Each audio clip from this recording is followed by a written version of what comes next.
How to Read Anyone Instantly. Nietzsche's 18 Hidden Truths about Human Nature. You already know more than you think. You just haven't learned how to read the signs yet, because the truth is, people are constantly revealing themselves in micro-expressions, nervous laughter, the way they dodge a question, or smile too widely when they say, "I'm fine." You don't need a psychology degree to spot this. You need the lens to see it. Nietzsche's insights offer that lens. He didn't give us surface-level tricks. He gave us raw psychological truths about how people actually behave. And once you see them, you'll start to notice what others miss. This isn't about manipulation or gaining the upper hand. It's about understanding people deeply. And by the end of this video, not only will you be able to read others more clearly, you'll see yourself with a level of honesty most people never reach. Let's start at the surface, and then we'll go deeper, because the deeper we go, the more the masks fall away. Truth 1. The tension always tells the truth. Words are polished, smiles are rehearsed. But tension, that's raw. When someone suddenly breaks eye contact, when they pause just a second too long before answering, when their tone shifts. Those are not glitches. They're the body trying to manage discomfort before the brain can cover it up. Most people think reading someone means catching them in a lie, but Nietzsche would argue the real insight begins the moment they get uncomfortable. That's where the person behind the persona starts to appear. Truth 2. What someone hates reveals what they hide. We all know someone who's constantly calling other people fake, lazy, or arrogant. But here's what's wild. Those criticisms often aren't about the other person. They're about something the speaker hasn't reconciled in themselves. This is projection, and it's everywhere. When someone can't stop attacking a certain trait in others, it usually means they're at war with that same trait in themselves. The louder the judgment, the more personal it is. So next time someone goes off on a rant about someone else, ask yourself, what are they trying to hide? Truth 3. Silence speaks louder than answers. You ask a deep question and someone shrugs it off, or they smile and change the subject, or they give you a clean, safe answer, like they've practiced it in the mirror. That silence, that dodge, it's not empty, it's full of fear. Nietzsche didn't trust speech. He thought it often distorted more than it revealed. That's why he paid close attention to what wasn't said, the way people hesitate, the things they avoid, the way their tone thins out when a topic gets too close. If you want to read someone, stop chasing the perfect answer. Start listening to the quiet just before it.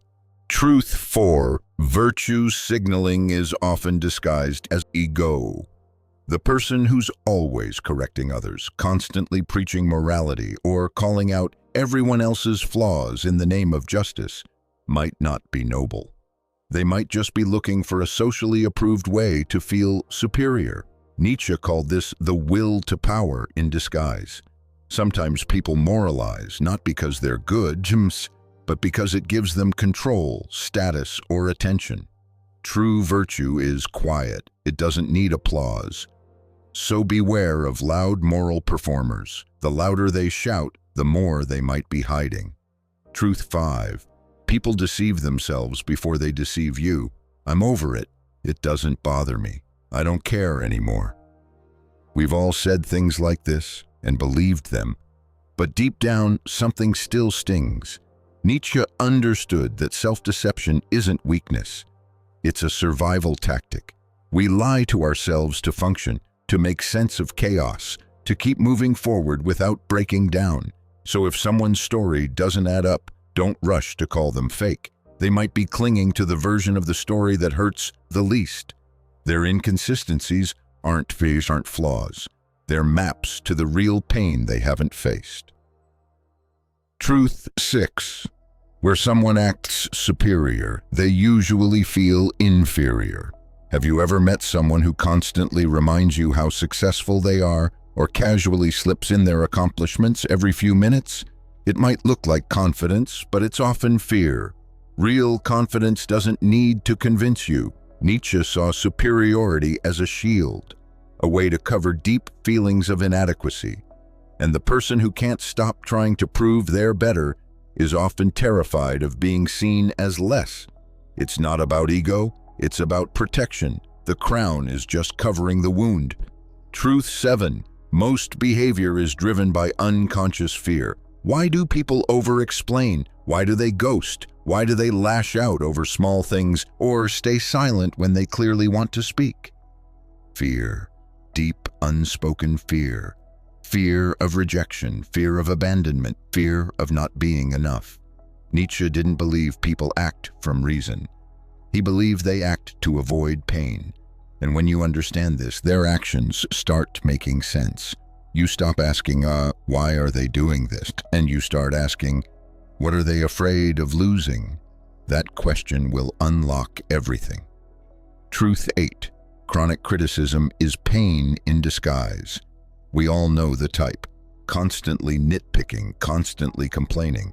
But Nietzsche would tell you they're not just being negative. They're leaking pain. The guy who mocks vulnerability might be scared of his own emotions. The woman who ridicules ambition might feel like her own dreams died years ago. Criticism is rarely about the other person. It's about the critic's own wound. When someone won't stop tearing others down, they're usually trying to build a wall around something soft inside them. Truth 9. Guilt hides behind the performance of confidence. You've seen it. Someone walks into the room with big energy, loud opinions, flawless delivery, but something's off. The smile doesn't reach their eyes. The jokes feel forced. This isn't confidence, it's control.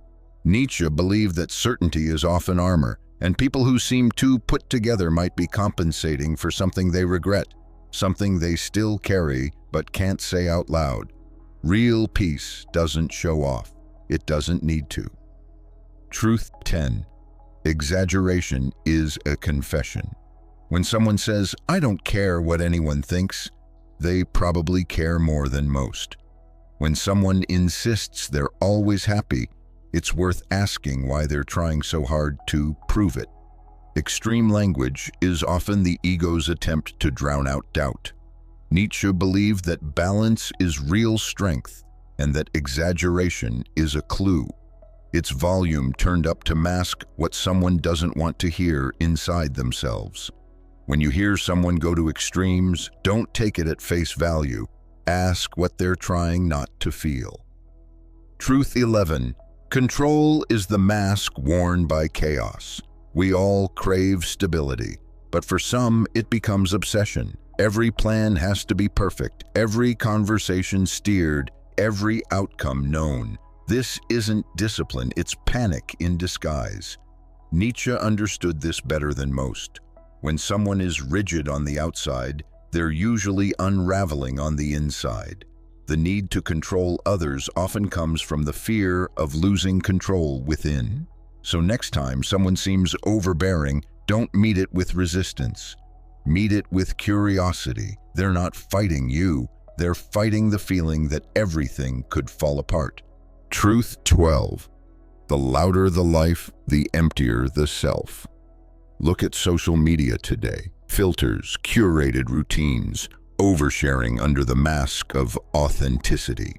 It's a digital theater of people hoping to be seen, approved of, maybe even envied. Nietzsche predicted this long before hashtags. He believed the more someone performs, the less they believe they're enough without it. When someone constantly needs to be watched, liked, and praised, it's not ego, it's survival. Because when the core of someone feels hollow, noise becomes a distraction. If they stop performing, they're forced to feel what's underneath. Truth 13. People speak from wounds, not wisdom. You hear someone say, relationships are a waste of time, or people can't be trusted. And it sounds like a belief. But beliefs don't start from logic. They start from pain. Nietzsche taught that people justify their wounds with ideas. They get hurt, then wrap their heartbreak in language that sounds reasonable. So if you want to know where someone's beliefs come from, ask what broke them. What did they lose? What did they learn they had to protect? Beneath every harsh opinion is usually a bruised version of hope. Truth, Champagne. True strength is revealed by how someone handles weakness. You want to read someone's heart? Watch them in the small moments. Do they interrupt people who stumble over their words? Do they mock someone who's anxious? Do they punish vulnerability? Nietzsche believed cruelty comes from unresolved pain, and restraint comes from self-mastery. The kind of person who forgives when they could humiliate, who listens when they could dominate. That's someone who has already made peace with their own past. Because the strongest people aren't those who win every battle. They're the ones who no longer need to fight. Truth 15. The hunger for attention is fear of erasure. We've all seen it. The person who can't stop talking about themselves, who needs every room to revolve around their orbit. At first glance, it looks like vanity, but Nietzsche saw it as something far more tender, the fear of being forgotten. Many people weren't truly seen as children, so they grow up performing, louder, brighter, more dramatic, because somewhere inside, they believe that if they're not extraordinary, they'll be erased. When someone is too much, ask what they're afraid will happen if they're not enough. Truth 16. The people we attack often reflect who we secretly wish we could be. One of Nietzsche's hardest truths to swallow, but it's everywhere. People don't just mock out of hate, they mock out of longing. The free spirit who gets criticized for being irresponsible.